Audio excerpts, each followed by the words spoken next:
alguns chegaram hoje, né? No novo ano, na nova série também, que já está terminando, uma série curta em 3 mensagens, e nós vimos na primeira mensagem a ideia da vida, uma vida comum, uma vida ordinária. Na perspectiva do ano extraordinário, na verdade nós estamos entendendo um ano que é ordinário, um ano que é composto por dias comuns, no ordinário das nossas vidas comuns e ordinárias. É certo, e nós falamos sobre isso nos domingos anteriores, que nós experimentamos momentos, ou temos nós, experiências extraordinárias sobrenaturais no Senhor. Mas não é assim todo o tempo, não é assim todo dia. E nós falamos sobre isso na primeira mensagem. Uma vida ordinária foi o que nós tratamos. Olhando para a vida de Jesus e a despeito de ter sido Jesus, o Deus encarnado, Emanuel, Deus conosco, que viveu nesta terra, realizando inclusive milagres, ele nasceu de maneira ordinária, viveu em uma família ordinária e teve um trabalho ordinário. Aqui a palavra ordinária não tem absolutamente nada a ver com o menosprezo ou a desvalorização a qualquer coisa, mas a palavra significa comum, ordinário enquanto comum.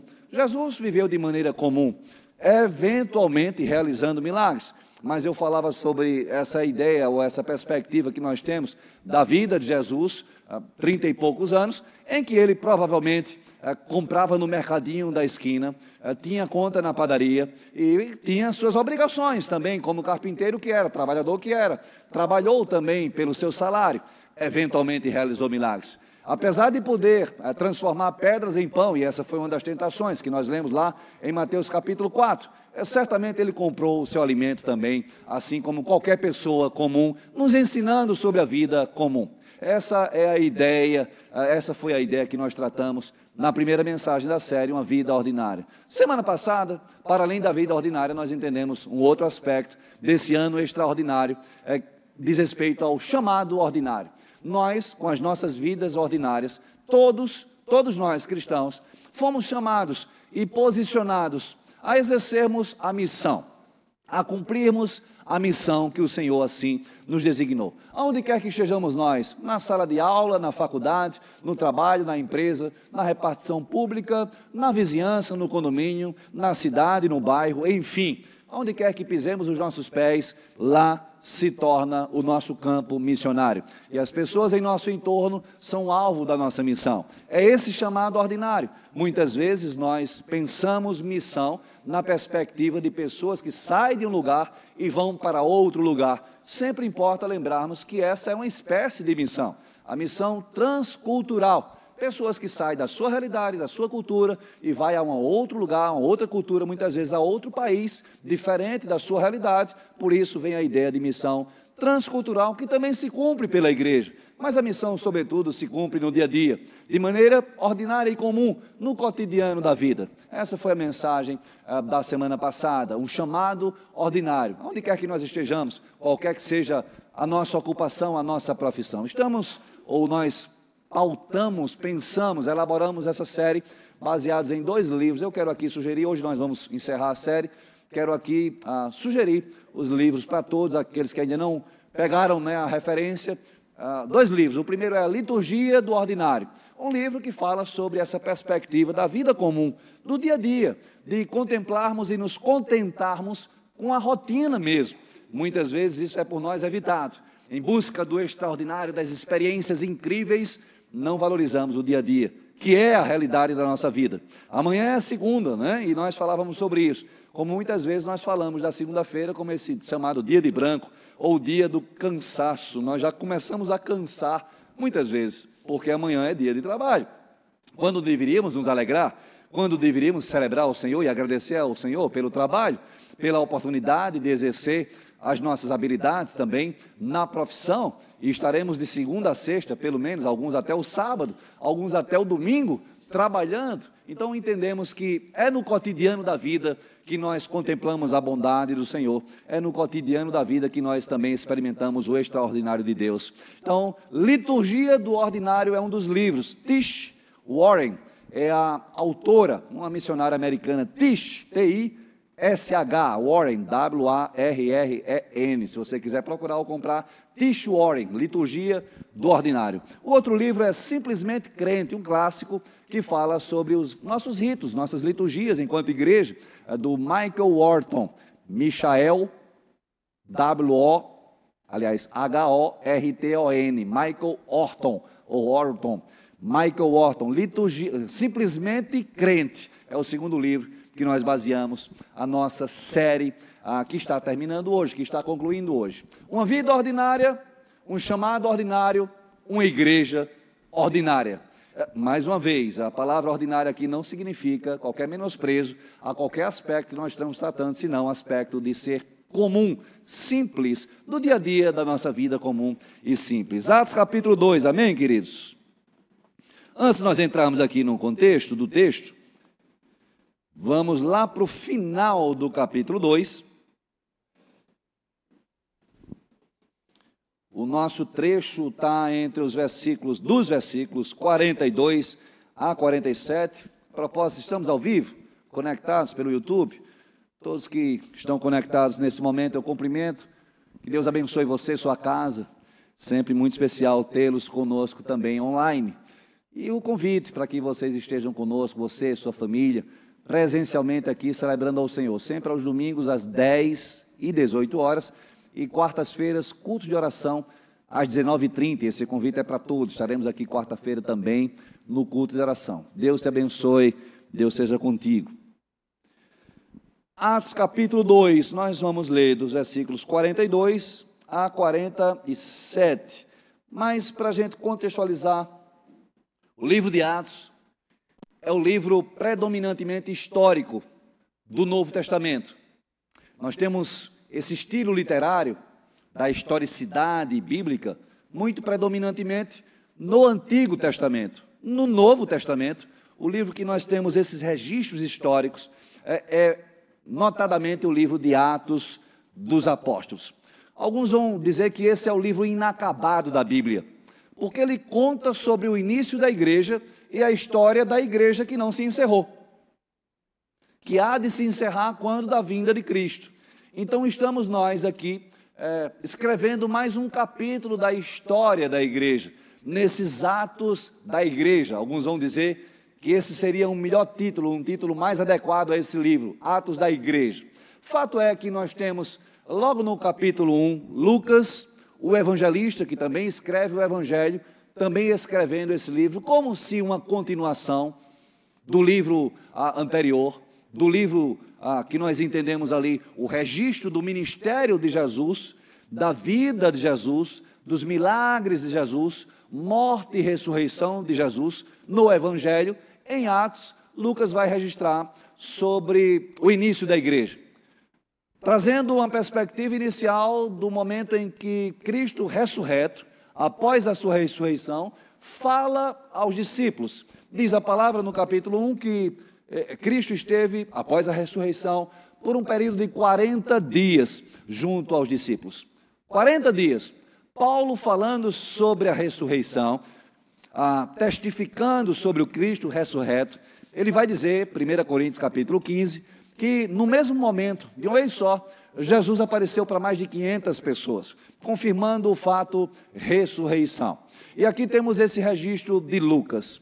Atos 1, nós temos a advertência, a instrução de Jesus junto aos discípulos, assim dizendo: permaneçam em Jerusalém. Estava próximo um evento chamado Pentecoste, uma festa judaica, que acontecia todos os anos, 50 dias depois da Páscoa. Por isso o nome Pentecoste, ou Pentecostes, tanto faz. 50 dias depois da Páscoa. E foi nessa festa, por ocasião dessa festa, nesse ano, que Deus determinou, escolheu, que viria o Espírito Santo, inaugurando a igreja cristã. Permaneçam em Jerusalém, pois será dado, derramado sobre vocês o Espírito Santo, e quando ele descer, vocês serão minhas testemunhas em Jerusalém, Judeia, Samaria e até os confins da terra. Então nós entendemos aqui a vinda do Espírito como sendo a inauguração da igreja cristã.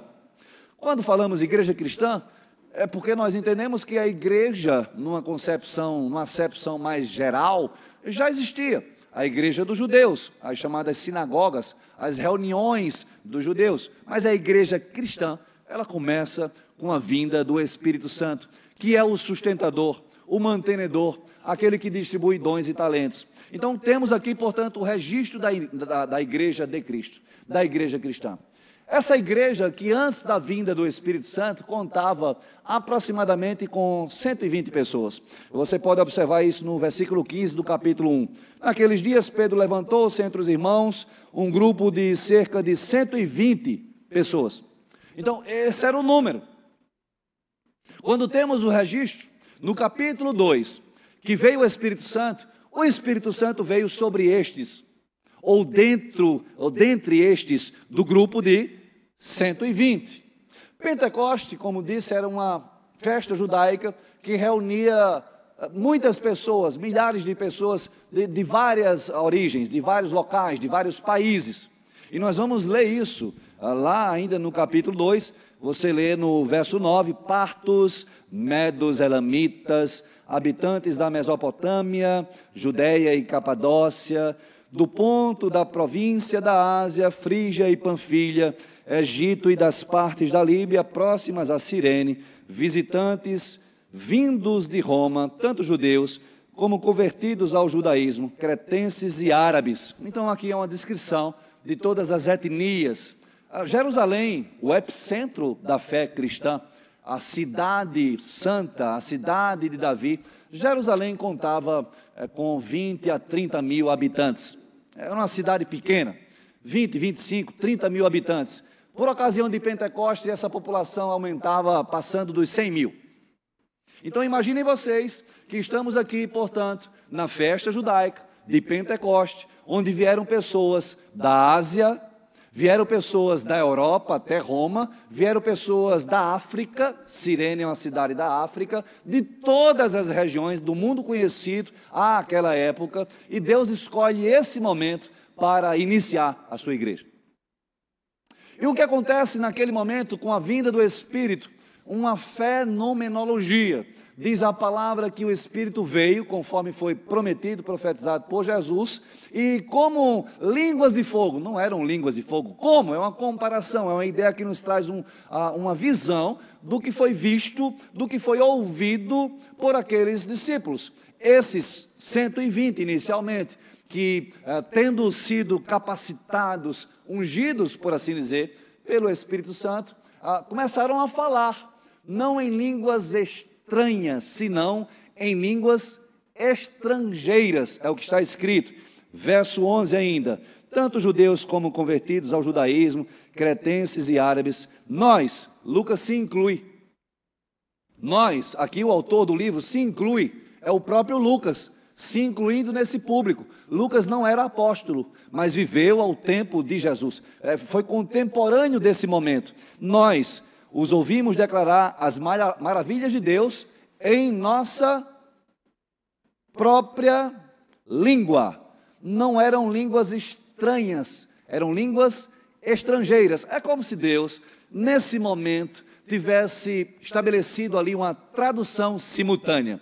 Imagine que eu estivesse aqui falando em japonês e você estivesse perfeitamente entendendo, ainda que não fale japonês, porque haveria talvez alguém numa sala, o Espírito Santo, entenda o que eu estou colocando, numa sala traduzindo em tempo real o que eu estou falando. Assim acontece nas conferências, né? Seria uma espécie de, só para entender, de tradução simultânea. Alguém falando, e ainda que você não entendesse necessariamente aquela língua, alguém estaria traduzindo e você compreendendo o que estava sendo falando na sua própria língua. Quer seja o locutor grego, japonês, qualquer que seja a língua, você estaria entendendo, foi o que aconteceu em Pentecoste. Nós os ouvimos declarar as maravilhas de Deus em nossa própria língua. Entendamos aqui, portanto, resumidamente o contexto. Deus estabelece o início da igreja pela vinda do Espírito Santo, conforme foi prometido. A esse momento sobrenatural e extraordinário, nunca mais repetido na história da humanidade. Nunca mais repetido na história da humanidade. É certo que nós, conhecendo a história da igreja, sabemos que Deus promoveu alguns momentos de avivamento na Europa, Inglaterra, notadamente, Estados Unidos, mas nunca nada que se compare a esse momento do início da igreja cristã.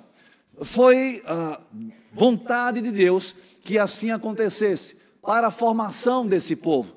No início, 120, chegando aos milhares. Se você lê o final ali, chegando já no versículo 41, assim está escrito: os que aceitaram a mensagem foram batizados, e naquele dia, diante da pregação especialmente de Pedro, naquele dia de Pentecostes, em que o evangelho foi pregado, Pedro fala sobre Cristo, o Cristo de Deus, que veio, morreu pelo pecador, que ressuscitou, que enviou o seu Espírito.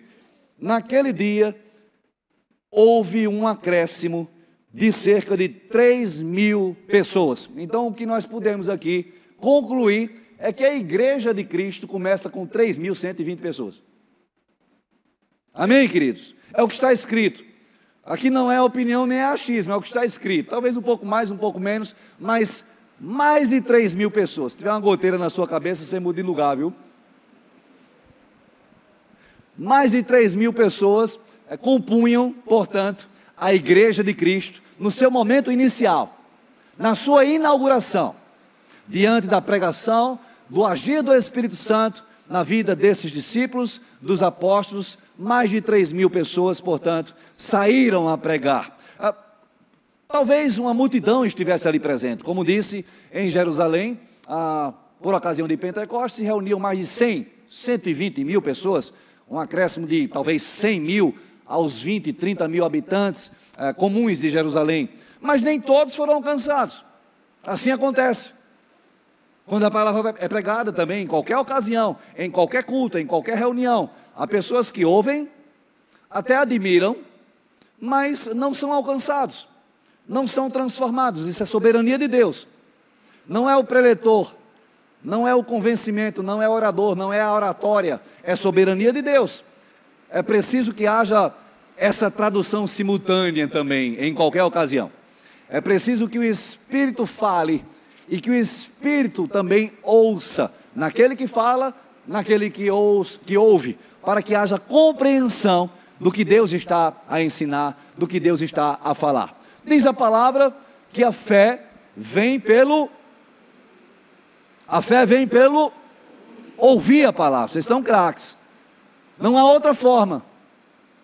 A fé não é apenas as nossas crenças, não diz respeito ao nosso sistema de crenças ou costumes. A fé vem pelo ouvir a palavra, e quando nós falamos a palavra, estamos falando da Bíblia Sagrada.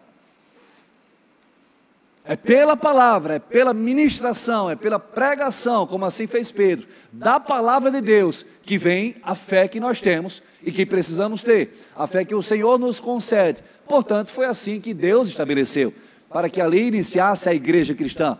Um momento extraordinário, como disse, repito, nunca mais acontecendo novamente. Um momento sobrenatural, que nunca mais se repetiu. Aí nós temos a conclusão do capítulo 2, que é o trecho da nossa mensagem, e que nós vamos ler. Você está me ouvindo aí atrás? Tudo certo? Que nós vamos ler, para também compreendermos a mensagem de hoje, sobre uma igreja ordinária. Eu queria também pontuar brevemente, que a igreja, por si, ela é extraordinária. A igreja, enquanto corpo de Cristo, é algo extraordinário, porque formada pelo Senhor, sustentada pelo Espírito Santo de Deus. Jesus é o fundador, é a pedra angular, como o próprio Pedro afirma.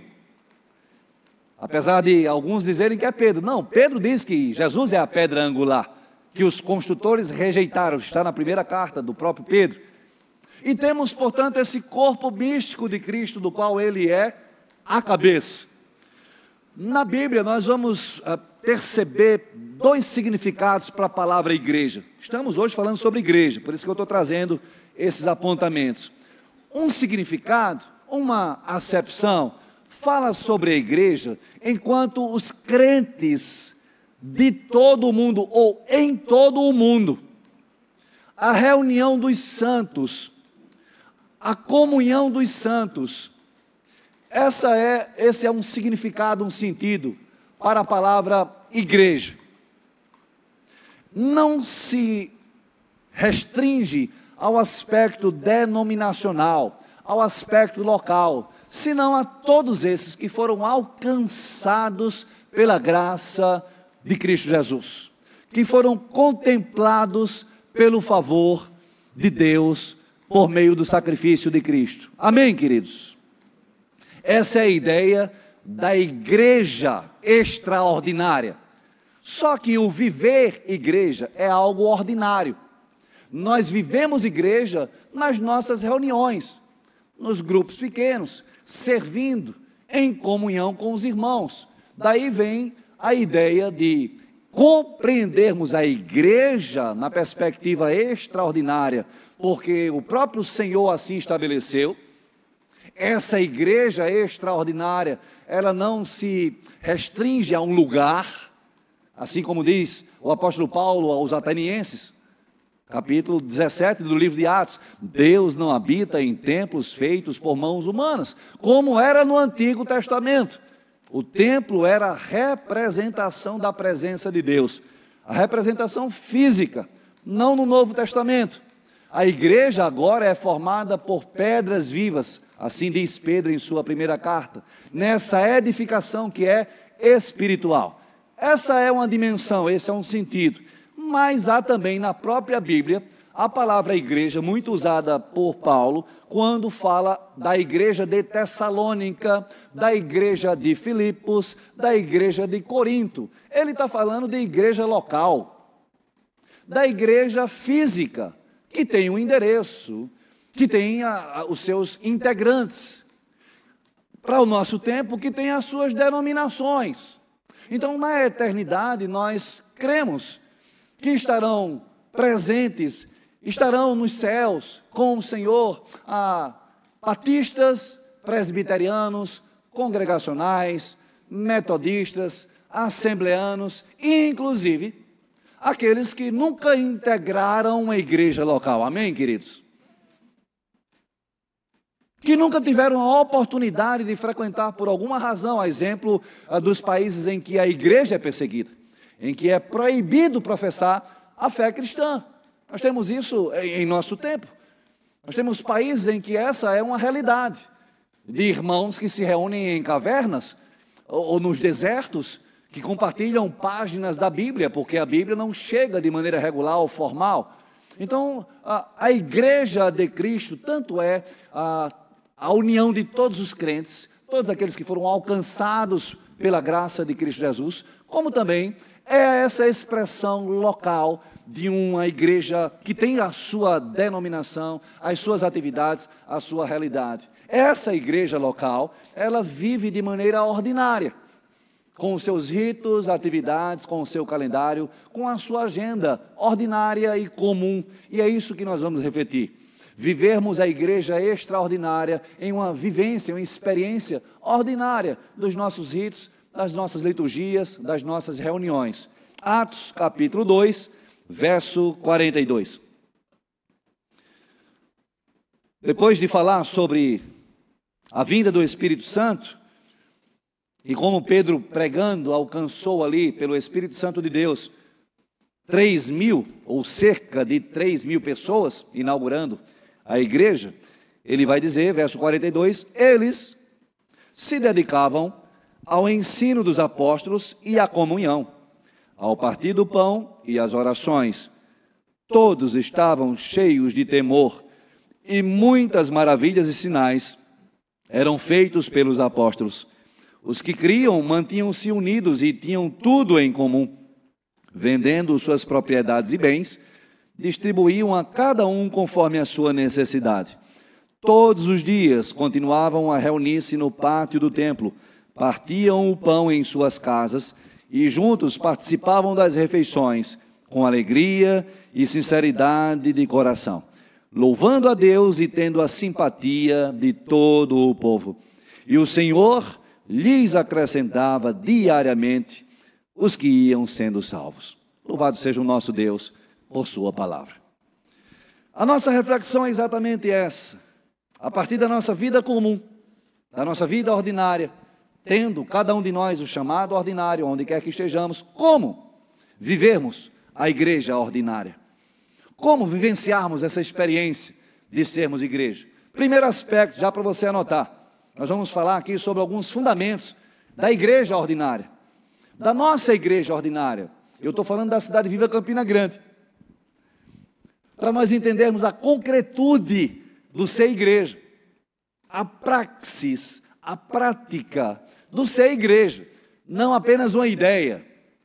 Como disse, há uma ideia da Igreja de Cristo que está em todo o mundo. No mundo inteiro, há uma ideia do aspecto universal da igreja.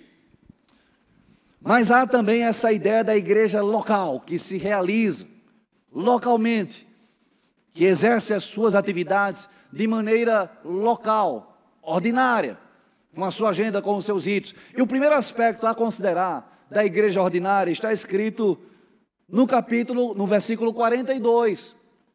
Primeiro fundamento, ou os primeiros fundamentos da igreja ordinária, anote: o ensino, a comunhão, a ceia e as orações. Se você pensava ou esperava um ponto bem elaborado, vai ser bem básico mesmo e objetivo. Quais os aspectos, se você quer colocar essa pergunta? Como vivenciar a igreja ordinária? Como sermos nós efetivamente igreja? A nossa vida comum, no nosso chamado comum e ordinário. Primeiro, observando, compreendendo esses fundamentos, quais sejam. Ponto 1, o ensino, a comunhão, a ceia e as orações. Olha o que está escrito no verso 42. Eles, os primeiros cristãos, os primeiros discípulos, a igreja primitiva, por assim dizer, se dedicavam ao ensino dos apóstolos e à comunhão, ao partir do pão, que aqui majoritariamente é o entendimento do memorial da Santa Ceia, e as orações. De maneira comum, de maneira comunitária, eles se dedicavam ao ensino dos apóstolos. Essa é uma característica fundamental de toda e qualquer igreja cristã, que se pauta, que se fundamenta, que é conduzida, orientada pelo ensino dos apóstolos. Nós somos, portanto, por assim dizer, uma igreja apostólica. Somos nós uma igreja católica apostólica. Amém, queridos? Eu vi que nem todo mundo disse amém, não. Eu vestido de padre, né? Dizendo que nós somos igreja católica apostólica, e você ainda diz amém, lembrando que essa roupa não é de padre, é de pastor, viu? Foi um pastor, um reverendo presbiteriano que criou esse clergyman. Os homens do clero, clergyman, aí tem um anglicismo, né? Um colar clerical, um reverendo presbiteriano. Aí os padres imitaram, os nossos queridos irmãos padres, tudo certo, mas essa é uma roupa de pastor, amém? E nós somos igreja católica, amém? A palavra católicos vem do latim universal, nós somos igreja universal. Agora não sei se piorou, com todo o amor. Vocês estão rindo de quê? Não, não façam isso. Eu estou falando do aspecto universal da igreja. Lembra o que eu falei logo no início? A igreja que está em todo o mundo. Somos, portanto, a igreja universal, que expressa, para ficar melhor, o reino de Deus. Sim, essa é a missão da igreja, a manifestação do reino de Deus. E você precisa entender isso. Nós precisamos entender isso. Que unidos pela obra de Cristo, pelo Espírito Santo, unidos a crentes que nem conhecemos neste mundo, somos a igreja de Cristo. No mundo, a igreja universal, chamados, no nosso chamado ordinário, para manifestar o reino de Deus. Essa é a ideia da igreja. Portanto, a igreja católica apostólica, porque pautada no ensino dos apóstolos. Toda e qualquer igreja cristã precisa sim ser fundamentada no ensino dos apóstolos. Do contrário, não é uma igreja cristã. Por isso a qualificação, igreja cristã. Quanto à igreja católica apostólica romana, essa é mais uma instituição que tem como sede o Vaticano e como líder maior o Papa. Mas estamos falando de uma instituição que integra a Igreja Católica Universal. Assim como os assembleanos, assim como os presbiterianos, assim como os batistas, assim como a Igreja Ortodoxa, que vem do primeiro grande cisma, assim como todos os cristãos no mundo. Amém, queridos? Estamos falando aqui de fundamentos que estão esculpidos, que estão escritos, que estão registrados no credo de Niceia, no credo nicênico, ensino apostólico, 325 depois de Cristo, antes da formalização da igreja como religião oficial do Império por Teodósio, que se deu no ano 380. Creio em Deus Pai, vocês conhecem, na Santa Igreja Una, indivisível, católica, lá está escrito, e nós entendemos essa confissão de fé como sendo de toda a igreja cristã, a unidade da igreja de Cristo, que é pautada no ensino dos apóstolos, na comunhão, no partir do pão e nas orações. Na nossa vida ordinária, queridos, nos nossos ritos ordinários. O problema, e nós temos falado sobre isso, é que nós estamos cada vez mais fugindo de rotinas. Nós queremos as experiências extraordinárias. Sabe, isso é por demais desafiador para a unidade da igreja, para o fortalecimento da igreja de Cristo a partir do fortalecimento das igrejas locais. Falta senso de pertencimento, porque as pessoas buscam as experiências extraordinárias. Então eu estou aqui e estou acolá, a depender do que é oferecido, como se houvesse uma lei de mercado também infiltrada na igreja, em que se oferece o que as pessoas buscam, e não o evangelho, e não o alimento que traz, de fato, vigor, força para a igreja do Senhor, para os cristãos, para os discípulos, cumprindo a missão do Senhor. Eles se dedicavam ao ensino dos apóstolos. A palavra, sabe, um estudo sistemático da palavra, nós não podemos refutar essa necessidade. Não podemos nos afastar dessa necessidade. Estamos ainda no primeiro mês do ano, é tempo de você estabelecer um compromisso consigo mesmo e com o Senhor, de ler a Bíblia todo esse ano, ou no ano de 2025, você lê toda a Bíblia. E eu sempre falo, as pessoas perguntam qual é a melhor maneira, o melhor plano anual de leitura bíblica. Eu considero de Gênesis a Apocalipse. Bom, tem outros tantos planos de leitura.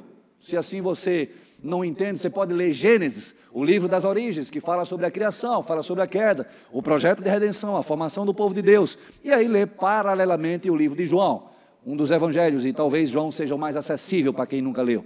Aí também você pode ler Salmos e nos Salmos fazer suas orações e ter seus momentos de imersão na oração com o Senhor. Mas eu aconselho que você leia de Gênesis a Apocalipse. Lectio contínua, leitura contínua, do primeiro versículo, do primeiro capítulo até Apocalipse. Vai chegar lá em dezembro, terminando em Apocalipse. É uma sugestão, mas leia. Aprenda. Mergulhe nessa palavra.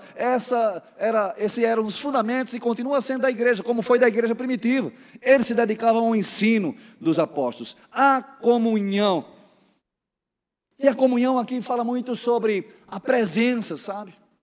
A presença que nós precisamos valorizar. A presença que nós precisamos assim nos comprometer de estarmos juntos enquanto igreja. Cada vez mais a perspectiva do ser igreja na dimensão apenas pessoal tem sido uma realidade nos nossos dias. Eu sou igreja sozinho, eu não preciso do pastor, eu não preciso ir para o culto. Isso é um engano, uma estratégia satânica, que tem fragilizado a igreja de Cristo, porque a palavra fala sobre comunhão. A ideia de comunhão traz também a ideia e um princípio fundamental para a igreja, que é o aspecto encarnacional. Cristo veio, esteve presente com as pessoas, se reunia, sentava à mesa, conversava, se alegrava, ensinava, chorava, junto às pessoas. Cristo tinha cheiro de gente, amava as pessoas, e nós precisamos também compreender essa comunhão que é presencial. Eu não sei, isso é polêmico, mas eu não compreendo que a igreja possa acontecer ou subsistir, prevalecer de forma digital. Eu não sei o alcance e a eficácia do culto online. Eu entendo que aqueles que talvez estejam conectados conosco, e temos pessoas conectadas, não estão por alguma razão presencialmente junto a nós. E essa ferramenta é por demais especial, importante para essas pessoas, que enfermas talvez não estejam conosco, que distantes ou viajando não estejam conosco. Mas nós não podemos entender que essas ferramentas, esses recursos substituem a presença. Cada vez mais nos nossos dias está se formando uma geração de crentes digitais, que escolhem para si os seus líderes e pastores, não se prendendo a nenhuma denominação, a nenhuma igreja, não tendo também, portanto, um senso de pertencimento a nenhum organismo chamado igreja, a nenhuma instituição local. Não caminha, não serve, não cuida, não é cuidado nessa perspectiva da relação comunitária, da dimensão comunitária da igreja, que acontece presencialmente e não virtualmente. Para além disso, todas as influências, dos coaches de plantão, que até usam a palavra, mas muitas vezes para ajuntar seguidores ou para serem, talvez, admirados pela internet. Isso não é igreja, queridos. Igreja é estar junto a despeito das nossas diferenças, a despeito das nossas discordâncias, a despeito das nossas falhas. A igreja é formada por pessoas falhas, limitadas, humanas, pecadoras, a começar do pastor que vos fala, que é uma pessoa ordinária, assim como cada um de nós somos comuns e ordinários em nossas vidas. Não esperemos, portanto, nada diferente do que é a nossa realidade. Amém, igreja? Eles se dedicavam ao ensino dos apóstolos, à comunhão e ao partir do pão, sabe? Esse momento aqui é por demais especial, porque é no momento da ceia que nós somos renovados. O próprio Cristo estabeleceu esse memorial, não por acaso, não como apenas um momento, uma festa, uma liturgia ou uma tradição, mas para que sejamos nós renovados em nossa fé. Sejamos nós lembrados por aquilo que Ele fez por nós. Na mesa nós temos os elementos que simbolizam o corpo e o sangue de Cristo. E nós somos lembrados sobre a eficácia desse sacrifício, dessa obra que nos redimiu, que nos reconciliou. Nós precisamos entender a importância desse rito, para além do rito em si. Não é só o rito, não é só a liturgia, porque se assim for, são vazios de significado. Mas de fato compreendermos o significado e assim nos dedicarmos e nos comprometermos a estarmos aqui. Esse é um compromisso que está escrito na declaração de membresia da nossa igreja. Para todos os que são membros, para os congregados que também desejam ser membros ou percebem-se já como parte desse corpo de Cristo chamado a Igreja Cidade Viva Campina Grande. É um compromisso para nós estarmos aqui. É um compromisso nosso nos reunirmos regularmente, especialmente por ocasião da Santa Ceia. E as orações, fundamentos da igreja que nós não podemos nos afastar. É o básico das nossas vidas, é o básico dos nossos ritos, das nossas liturgias, que trazem para nós um sentido e nos fortalece como igreja do Senhor. Orações que são feitas comunitariamente, no ajuntamento das pessoas. Nós temos feito os nossos cursos de oração toda quarta-feira. Quero mais uma vez aqui convidar a todos. Todas as quartas às 19h30, à exceção daqueles que não podem, nós entendemos, em razão de trabalho ou qualquer outra questão, estudo, enfim, mas é preciso estarmos juntos em oração, não é por você, mas é pela responsabilidade que você como eu temos de estarmos reunidos, orando, talvez não pelas nossas causas, mas por tantas outras que nós precisamos colocar diante do Senhor. Isso diz respeito à nossa responsabilidade, e para além da nossa responsabilidade, também nos fala sobre o exercício da nossa fé. À medida que nós ouvimos a palavra e colocamos em prática na oração aquilo que do Senhor nós recebemos. Por isso o Senhor vai dizer: se vocês permanecerem em mim, essa permanência tem um sentido de reunião, de unidade, de comunhão, e as minhas palavras permanecerem em vocês no exercício da fé.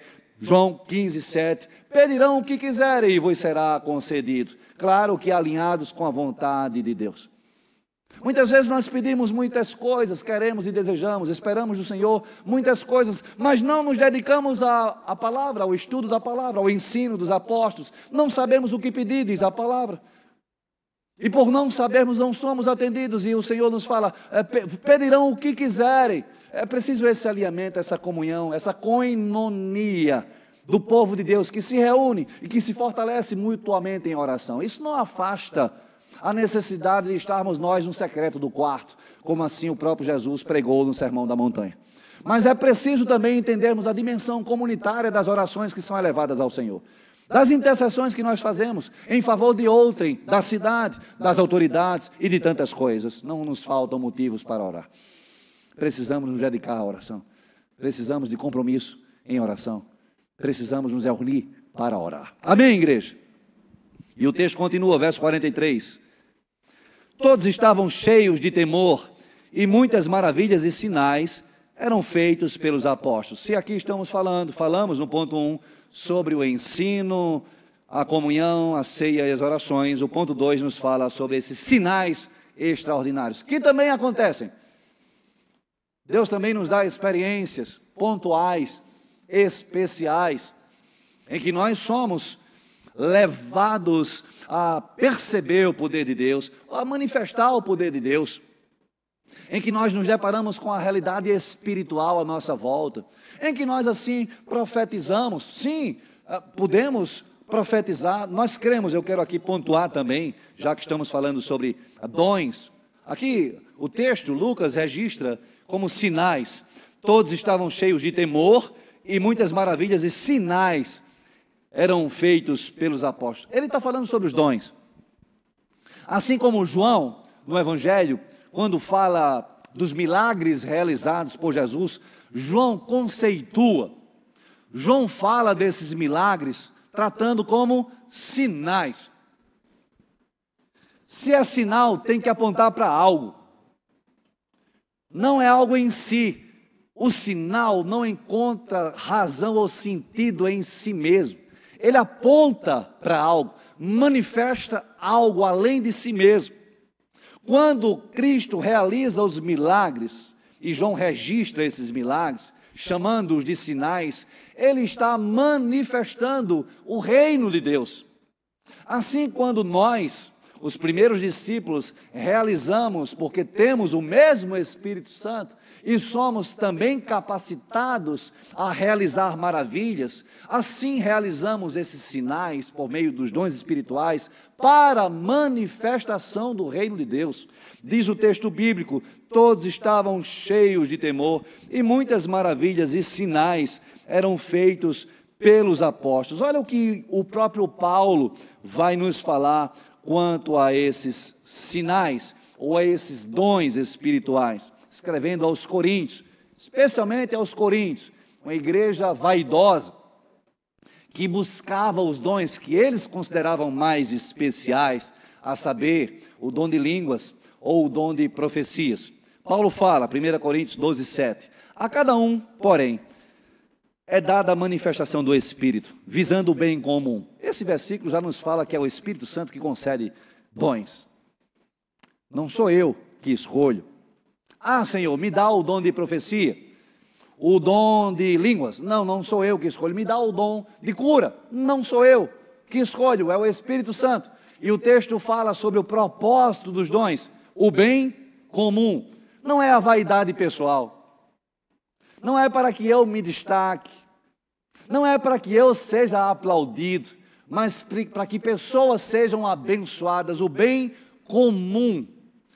E o texto continua, verso 8, a um pelo Espírito é dada a palavra de sabedoria, a outro pelo mesmo Espírito a palavra de conhecimento, a outro fé, pelo mesmo Espírito, a outro dons de curar, pelo mesmo Espírito, a outro poderes para realizar milagres, a outro profecia, a outro discernimento de espíritos, a outro variedade de línguas, a outro ainda interpretação de línguas. Todas essas coisas, porém, são realizadas pelo mesmo e único Espírito, e Ele, o Espírito Santo, as distribui a cada um como quer. Como ocorre, portanto, a distribuição dos dons pelo Espírito Santo, conforme a sua soberana vontade. A cada um quando quer. Eu não posso entrar numa sala de aula e aprender a falar em línguas. Isso é contra o que está escrito, é contra a doutrina bíblica. É o Espírito Santo, conforme a sua vontade, que distribui a cada um como queira os dons espirituais, como sinais do reino, como manifestação do reino de Deus para o bem comum, para a edificação da igreja, visando o bem comum. Amém, queridos? Mas há que se considerar que esses dons nem sempre são os dons essenciais, eu quero dizer. É possível, eu creio, e quero aqui também pontuar, que nós cremos, nós, Cidade Viva, na contemporaneidade dos dons. Ora, o apóstolo Paulo está falando anos depois que houve Pentecoste. Há quem defenda a ideia de que os dons cessaram em Pentecoste.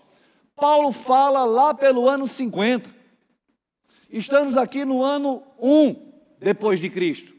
Ou nos primeiros anos depois de Cristo. Você sabe que o calendário não é exato. Nos primeiros anos, 50 anos depois, ou, vou corrigir, 20, né?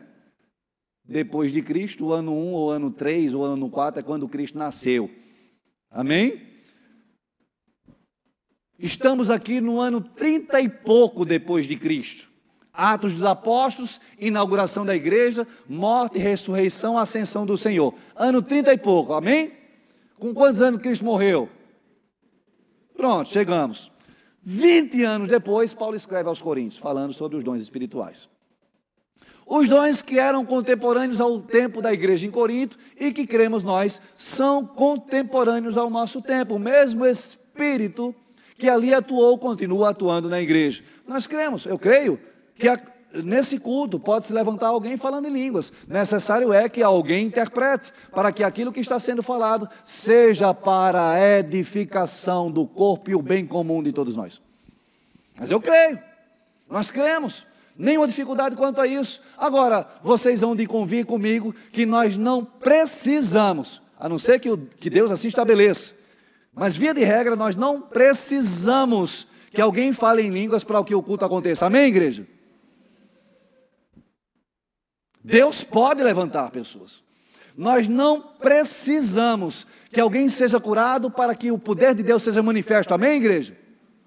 Nós não precisamos que alguém profetize para que creia no Senhor, compreenda o Evangelho. Amém, igreja?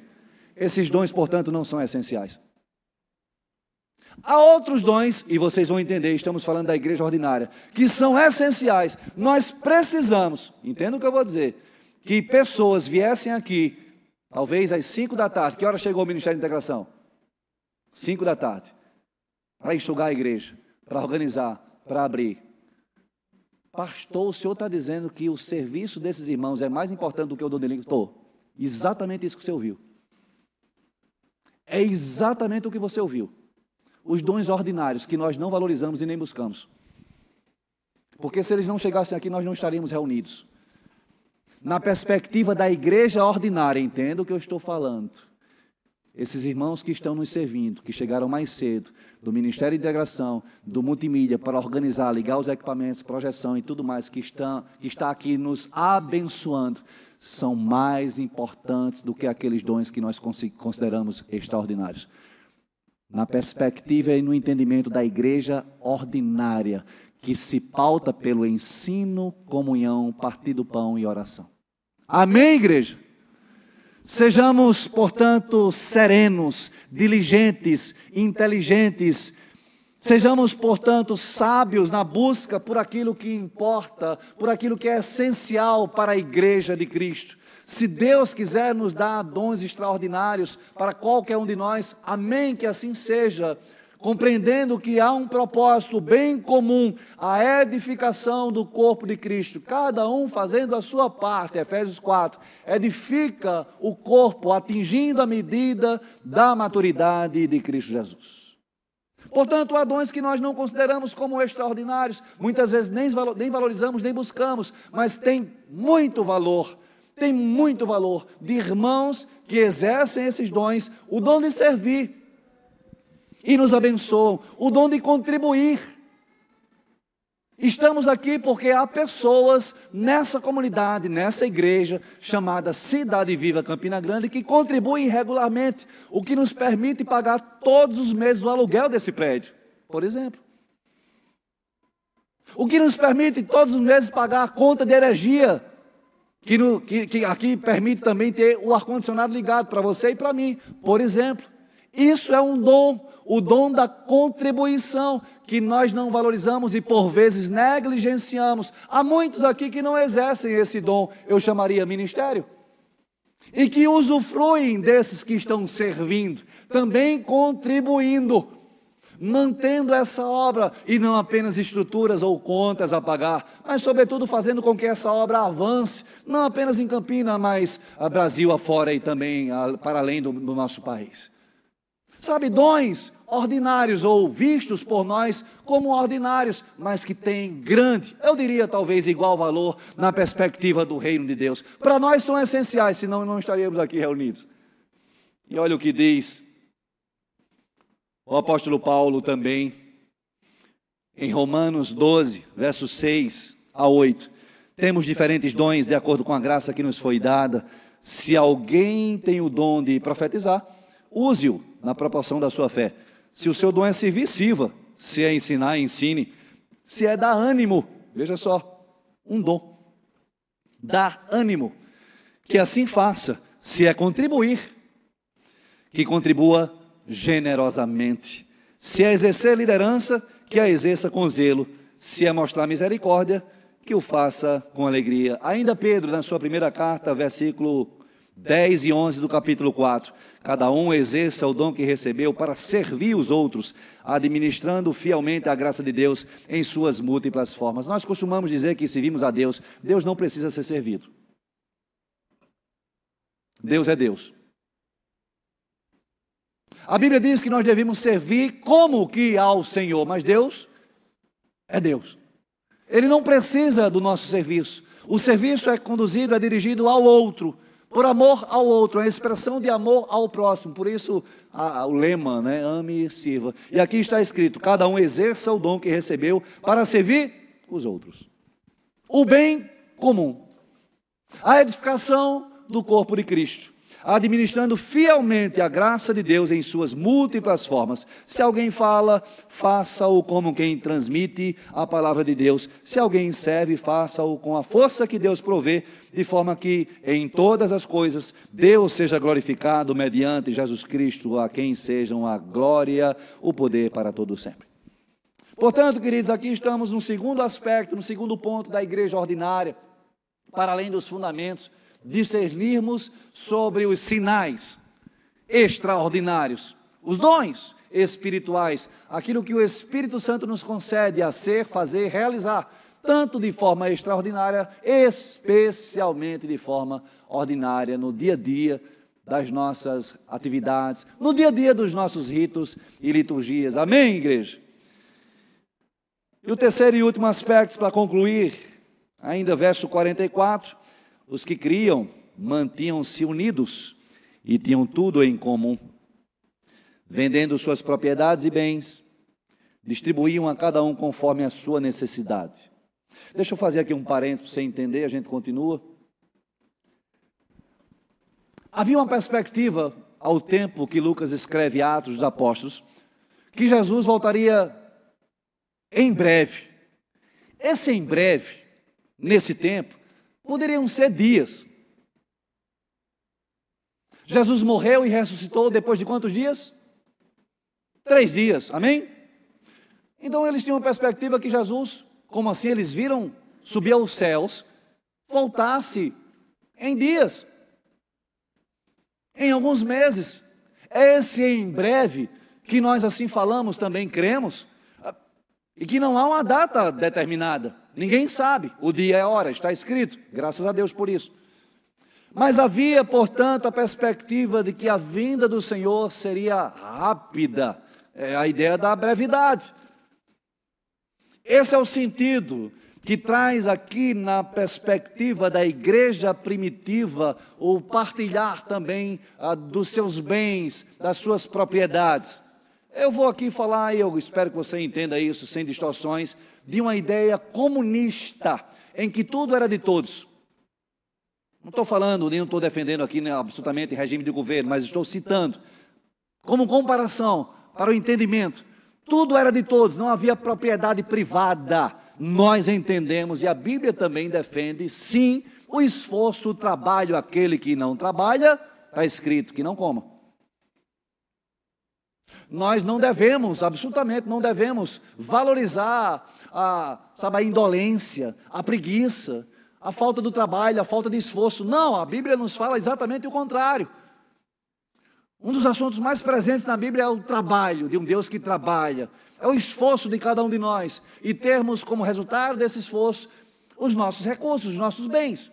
Havia, portanto, aqui a perspectiva de uma volta muito breve de Jesus. Não fazia sentido, ou não faria sentido, portanto, investir em terras, em imóveis, em casas ou em Bitcoin,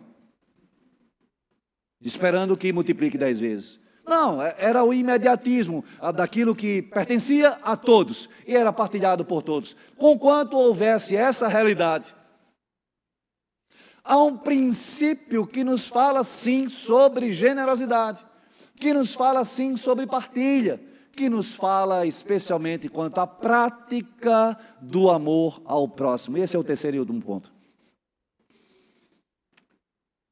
Aspectos da igreja ordinária.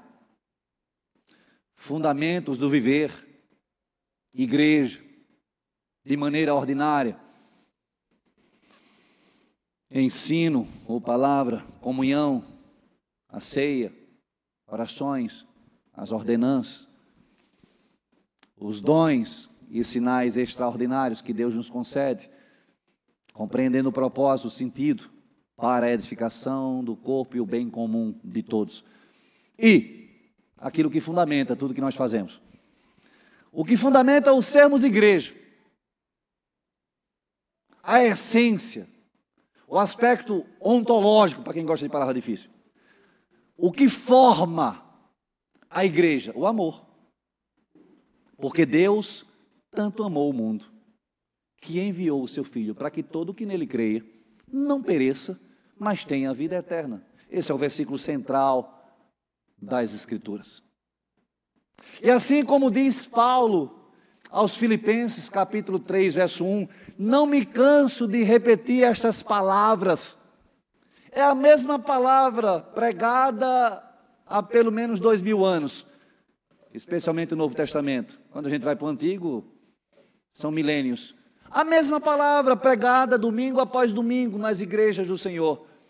A mesma palavra que será pregada e repetida até que o Senhor venha, nesses ritos comuns, em nossas liturgias ordinárias, em nossos encontros que se repetem toda a semana e que encontram um fundamento, combustível do que nós estamos fazendo, realizando, desejando, que é o amor.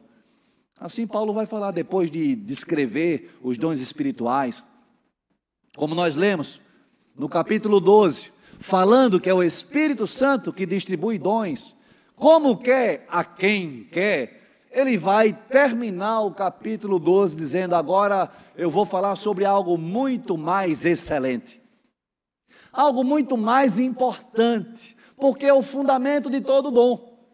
É o fundamento de tudo o que nós fazemos como igreja, é o fundamento da nossa vida, é o fundamento da nossa relação com Deus, é o fundamento de nós termos sido alcançados, salvos e formados como a igreja de Cristo, o amor. Esse amor que do Senhor nós recebemos, esse amor que pelo Senhor nós exercemos. Ele fala sobre o amor. 1 Coríntios capítulo 13 é uma ode ao amor, é uma exaltação a esse dom maior, que subsistirá, porque é eterno, sendo a própria essência de Deus. Deus é amor, 1 de João 4, 8 e 16, ele repete que Deus é amor, portanto, esse dom, ele é eterno. Agora, pois, permanecem essas três coisas, a fé, a esperança e o amor. O maior deles, por ser eterno, é o amor. É o amor que fundamenta, queridos, sermos nós uma igreja ordinária, e estarmos aqui semana após semana, e estarmos reunidos semana após semana, nos grupos pequenos, rapaz, de novo a reunião, a mesma ladainha, a mesma coisa, a mesma conversa, rapaz, fulano que vai reclamar da vida, né? Alguém está se identificando com essa história, e vai reclamar e vai falar daquele problema, e aquele casal que é difícil, que vai se queixar, e demora, aquele líder que não para mais de falar, parece que não acaba nunca. É o amor, queridos, é o amor. E o ministério, com todas as lutas, com as dificuldades, com o povo que falta, com o povo que não vem, com o povo que no dia do serviço diz que está com algum problema, às vezes nem está, não sei, e que lhe desanima e que lhe traz talvez murmurações, reclamações, é o amor, é o amor. E aquele pastor falante que também não acaba nunca, que não termina nunca no horário, Deus faz com que ele esse ano termine, eu estou lendo aqui a sua mente, Deus está falando, a mim, né? A mim. É o amor, queridos. É o amor que faz com que cada um de vocês tenha paciência. Comigo, conosco, a paciência, a misericórdia, a compaixão, a graça. É o amor.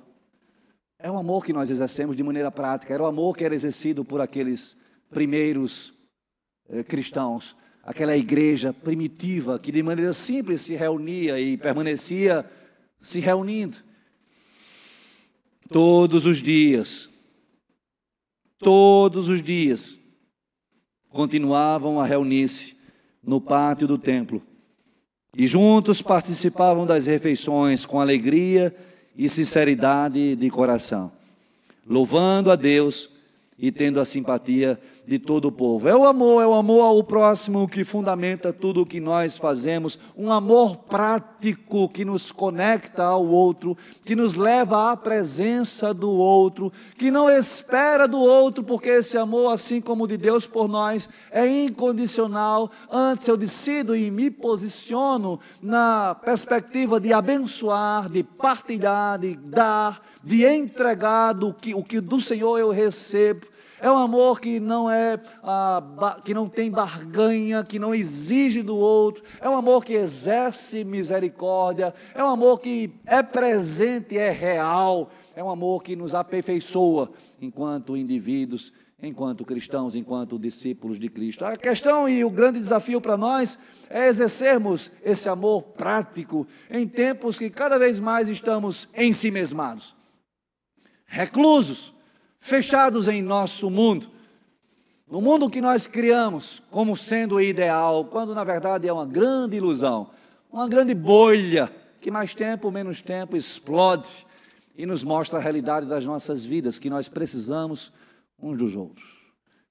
Eu amo e eu sou amado, nessa relação mútua, recíproca, em que eu cuido e sou cuidado, abençoo e sou abençoado. Aprove ao Senhor estabelecer a igreja com essa perspectiva comunitária, uns aos outros. Os mandamentos recíprocos são, por demais, evidenciados na palavra. E nós precisamos assim entender que esse amor é prático, esse amor me conecta ao outro, esse amor me conecta ao outro que precisa de mim, assim como também eu. Mas é um grande desafio para nós, em tempos de cada vez mais isolamento social, individualismo, egoísmo. É cada vez desafiador nesses tempos em que nós vivemos. É cada vez desafiador também vivermos igreja, estarmos juntos com todas as nossas diferenças. Se não for o amor, impossível será permanecermos juntos. Assim como é o fundamento de um casamento, né? Na alegria, na tristeza, a mesma coisa na igreja.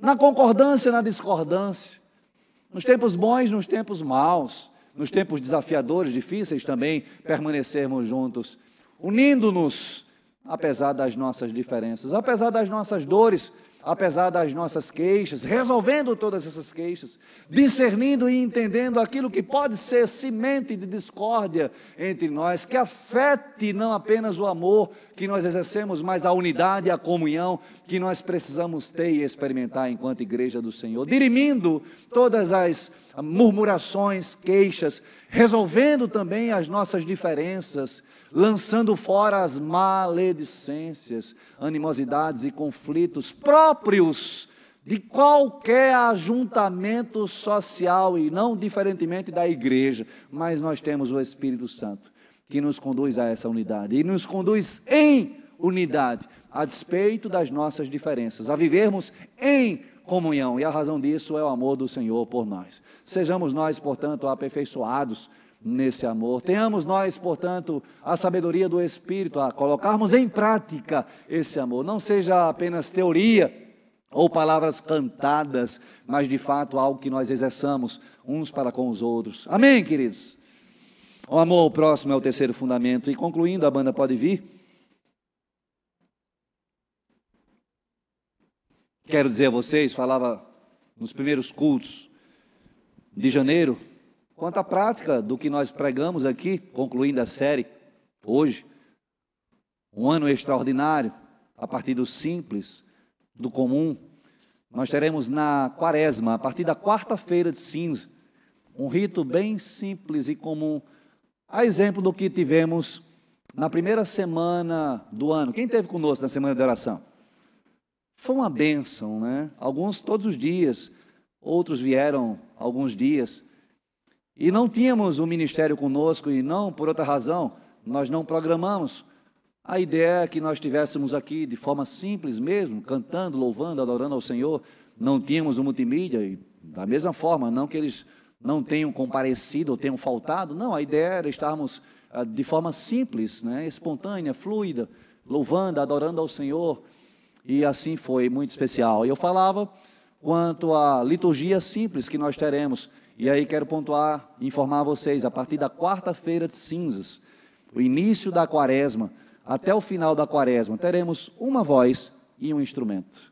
Durante os 40 dias, uma voz e um instrumento, não mais do que 2 pessoas, para que nós possamos louvar e adorar. Eu valorizo e quero aqui agradecer a Deus por cada um dos integrantes do Cidade Viva Music. Eu sou músico, não sei se todos sabem, mas desde muito cedo, por 30 anos, trabalhei profissionalmente com música, tecladista, pianista, valorizo demais, me comovo, me emociono até com os instrumentos, com as harmonias, com tudo que eles fazem aqui, mas é um ensino para nós, um ensino prático daquilo que nós pregamos, do simples, para que nós lembremos que nós não precisamos de uma banda para louvar a Deus, ainda que nós nos agrademos da banda, ainda que nós sejamos abençoados por esses irmãos. Então, teremos uma voz e um instrumento, que pode ser um violão ou um teclado, apenas como referencial para que nós louvemos e adoremos ao Senhor por todo esse tempo de quaresma, que é um tempo de maior entrega, maior contrição, maior intimidade com o Senhor, de fortalecimento espiritual também. Então, esse é o propósito, a partir da quarta-feira de cinza. E concluindo, diz o texto no verso 47, eles se reuniam, participavam em todo o tempo, partilhando o pão em suas casas e juntos estavam nas refeições com alegria e sinceridade do coração, louvando a Deus e tendo a simpatia de todo o povo. E aí a pergunta, queridos, essa é uma pergunta que não quer calar. Eu sempre me faço essa pergunta e coloco diante do Senhor. Se hoje nós fechássemos as portas da Cidade Viva Campina Grande, que falta faríamos à cidade? Essa pergunta é para mim e é para você que faz parte dessa igreja, como membro congregado. Que falta nós faremos à cidade? Que falta nós faremos aos nossos vizinhos? Talvez trouxéssemos algum alívio por carros estacionados em frente às garagens, por carros estacionados na esquina que obstruem a visibilidade de quem está fazendo a conversão, pelo barulho talvez que nós fazemos, pelo ruído, não sei. Essa é uma pergunta que nós precisamos colocar diante do Senhor. Se estamos caindo na graça, em algumas traduções essa é a expressão, se estamos atraindo a simpatia da cidade. Que falta nós faríamos se não fizermos falta?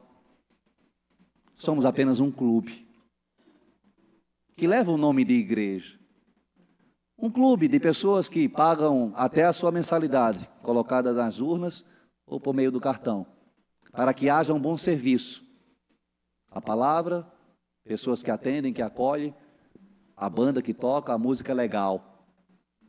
O que nos diferencia de qualquer outra instituição ou de qualquer outro ajuntamento social? O que nos faz igreja, o que nos torna igreja? Como temos nós cumprido a missão ordinária, a partir das nossas vidas ordinárias, do chamado ordinário, o quão simpáticos, o quão atrativos nós temos sido para a nossa cidade. Essas são questões que nós precisamos colocar diante do Senhor. E nos responder com paz, sinceridade e serenidade. Diz o texto que, louvando a Deus e tendo a simpatia de todo o povo, o Senhor lhes acrescentava diariamente os que iam sendo salvos. Por que essas cadeiras vazias? As cadeiras vazias não são necessariamente a nossa preocupação, mas vidas vazias. Vidas vazias com as quais nós temos a oportunidade de conviver todos os dias. No trabalho, na vizinhança, no condomínio, na repartição, na empresa. E que continuam vazias. E que nós que temos a cada semana nos enchido aqui, nos enchido da palavra e talvez obesos da palavra, não compartilhamos, não abençoamos, porque ainda não entendemos talvez o chamado ordinário, onde quer que estejamos nós, em nossas vidas ordinárias, talvez não entendamos o poder de Deus, que por meio do seu Espírito Santo atua em nós e através das nossas vidas. Aí, por consequência, nos calamos, nos omitimos, silenciamos, mas nos reunimos todas as semanas, querendo uma palavra, querendo as respostas para as nossas dúvidas e dilemas, querendo ser abençoados, conquanto estejamos nós retendo as bênçãos. O que temos feito?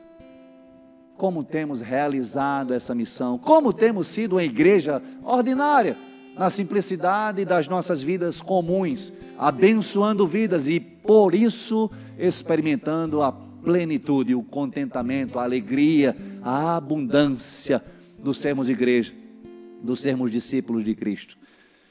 Louvando a Deus e tendo a simpatia de todo o povo, assim fazendo, com o básico, orando, aprendendo a palavra, partilhando do pão, em comunhão, o básico, nós atrairemos a atenção das pessoas. Não precisamos fazer mais do que o básico, vivenciar verdadeiramente o Evangelho. Seremos atrativos, não para nós, não para nossa denominação ou para nossa instituição, mas para a Igreja de Cristo, sendo essa mais uma agência. Sabe, olhar para as cadeiras vazias deve nos inquietar e olhar pessoas que aqui podem estar, que aqui podem também ser abençoadas, como nós somos, a cada semana, a cada domingo, a cada quarta, como nós temos recebido do Senhor, se temos recebido do Senhor, para compartilharmos, para alcançarmos pessoas. Do contrário, seremos um clube, chamados ilusoriamente de igreja. Há muitos que evitam igrejas grandes, entendendo que as igrejas grandes trazem talvez o anonimato. Há muitos que evitam igrejas pequenas porque são mais vistos ou mais percebidos em pequenos grupos. Não é o tamanho da igreja que determina a sua relevância. Muitas vezes nos iludimos pelos prédios, estruturas de igrejas que usam de marketing pesado tão somente para crescer enquanto ministério. Não diz respeito a isso, não é esse crescimento lateral, senão em profundidade, um crescimento verdadeiro, de um discipulado que é exercido e é experimentado por nós, que somos discípulos e fazemos discípulos, não importando se somos grandes ou pequenos, quantas centenas de pessoas se reúnem nesse lugar, mas vidas que sejam alcançadas, vidas que são preenchidas pela graça, que são abençoadas pelo Evangelho que nós compartilhamos. Essa missão é minha, essa missão é sua, essa missão é nossa, nós que somos essa igreja ordinária. Não se exclua dessa missão, meu irmão. Não atribua essa missão a alguém que não seja você mesmo.